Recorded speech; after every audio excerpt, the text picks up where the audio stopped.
साथ हमारे संवाददाता मोहसिन खान हमारे साथ जुड़ गए, उनसे ज्यादा अपडेट लेंगे। मोहसिन, आपसे जानना चाहेंगे, अभी सावन चल रहा है और जो कि हिंदुओं के लिए उनकी परंपराओं के अनुसार बहुत खास माना जाता है, उसी बीच इस मामले का सामने आना जहां मिड डे मील में बच्चों को नॉनवेज ऑफर किया जाता है, कैसे इस पूरे मामले को देखें? और प्रिंसिपल से बातचीत हुई हो या फिर बच्चों से बातचीत हुई हो कि क्या पहले भी इस तरह के कई मामले सामने आए, इसको लेकर जरा पूरी जानकारी।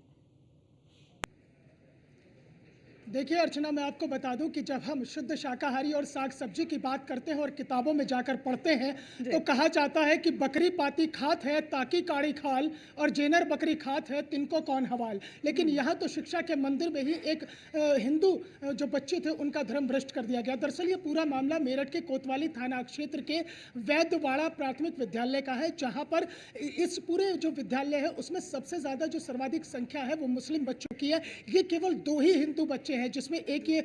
बच्चा है जो अभी अपनी बाइट दे रहा था जिसने पूरा का पूरा मामला बताया, एक इसका दिव्यांग भाई है। ये केवल 2 हिंदू बच्चे हैं जो उस प्राथमिक विद्यालय में शिक्षा ग्रहण करने के लिए जाते हैं। आज का ये पूरा मामला है कि मिड डे मील का जब खाना प्राथमिक विद्यालय में पहुंचता है तो उसमें आलू सोयाबीन की सब्जी थी, उसके अलावा चावल थे और रोटी थी। तो कहा यह जा रहा है कि आलू सोयाबीन की सब्जी को लेकर इन दोनों भाइयों ने खाने से मना किया, लेकिन इसमें से इनके एक भाई ने आलू सोयाबीन की सब्जी खा ली, जिसके बाद में जो वैद्यवाड़ा प्राथमिक विद्यालय के जो हेडमास्टर है मोहम्मद इकबाल, उन्होंने इसके भाई को 100 रुपए दिए और उससे कहा कि आप स्कूल से बाहर जाइए और 100 कदम की दूरी पर जाकर नॉनवेज का होटल है वहां से आप नॉनवेज लेकर आइए। मासूम बच्चा है, 100 रुपए लिए वो चला गया, नॉनवेज लेकर वापस आया। तो प्राथमिक विद्यालय के जो हेडमास्टर है मोहम्मद इकबाल, उन्होंने दोनों बच्चों को नॉनवेज ऑफर किया, जिसके बाद में एक बच्चे ने नॉनवेज खाने से बिल्कुल साफ इनकार कर दिया, जबकि जबरदस्ती जो है मोहम्मद इकबाल ने जो इस बच्चे का जो दिव्यांग भाई था उसको नॉनवेज ऑफर किया और उसको नॉनवेज खिला दिया। ये पूरा का पूरा माजरा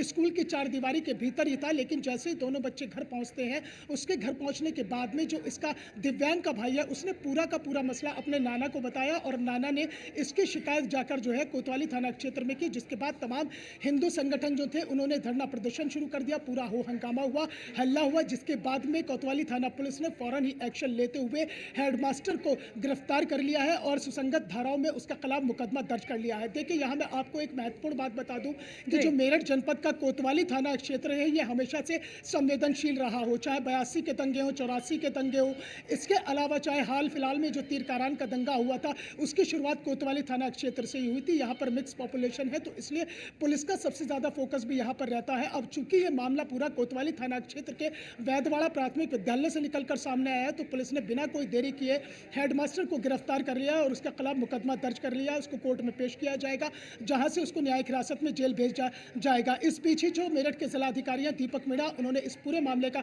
संज्ञान लिया है और उन्होंने तत्काल प्रभाव से जो मेरठ के बीएसए है उन्हें फौरन ही जांच करके इसमें कार्रवाई करने के आदेश दे दिए हैं। तो ये माना जा रहा है कि कुछ ही घंटे बाद में जो है वैद्यवाड़ा प्राथमिक विद्यालय के हेडमास्टर मोहम्मद इकबाल को सस्पेंड कर दिया जाएगा, यानी कि उसका खिलाफ सस्पेंशन की कार्रवाई हो जाएगी। लेकिन ये यहाँ पर एक बहुत बड़ा सवाल ये है कि श्रावण मास का महीना चल रहा है, ये अपने आप में धार्मिक नजरिए से, धार्मिक दृष्टिकोण से काफी महत्वपूर्ण माना जाता है और ऐसे में शिक्षा के मंदिर में जो शुरुआती शिक्षा का वो मंदिर है जहां से एक बच्चे की पूरी परवरिश शुरू होती है, उसकी पौध शुरू होती है, उसे सिखाया जाता है कि क्या का खा गा आबा क्या होता है। तो वहीं पर अगर एक हेड मास्टर जिसके ऊपर बच्चों को संवारने की, बच्चों के मुस्तकबिल को तय करने की एक बड़ी जिम्मेदारी है, निश्चित तौर पर जिस स्कूल में हिंदू मुस्लिम सिख ईसाई सब भाई भाई की शिक्षा दी जाती है, जब उसी स्कूल के प्रिंसिपल जो है इस तरह से नॉनवेज ऑफर करे, ये जानने के बाद चाहे कोई हिंदू समुदाय से या मुस्लिम, उनकी जो परंपराएं हैं उनका सम्मान किया जाता है,